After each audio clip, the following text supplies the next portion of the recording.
Hey guys, in this video, I will show you how to clear the cache for Roblox on your iPhone. Alright, let's begin. These steps also apply to iPad devices, so you can follow along no matter which device you're using. Clearing the cache for Roblox can help fix glitches, free up storage, or resolve other issues you might be experiencing with the app. First, unlock your device and open the Settings app. Once you're in Settings, scroll down and tap on General. This will take you to a menu with various system settings. Here, scroll down and tap on iPhone storage or iPad storage if you're using an iPad.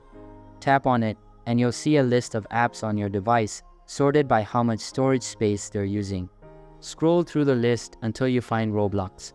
Depending on how large the app is on your device, it might be closer to the top or further down the list. Once you've located Roblox, tap on it.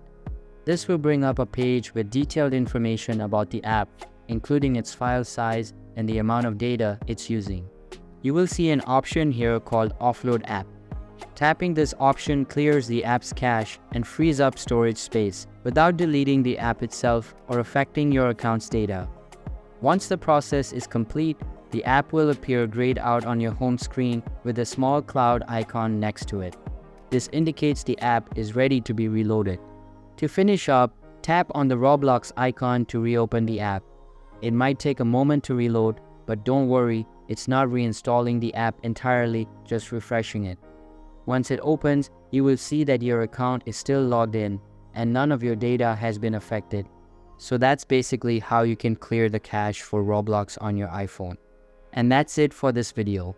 If you found this helpful, consider subscribing and giving this a big thumbs up. Thanks.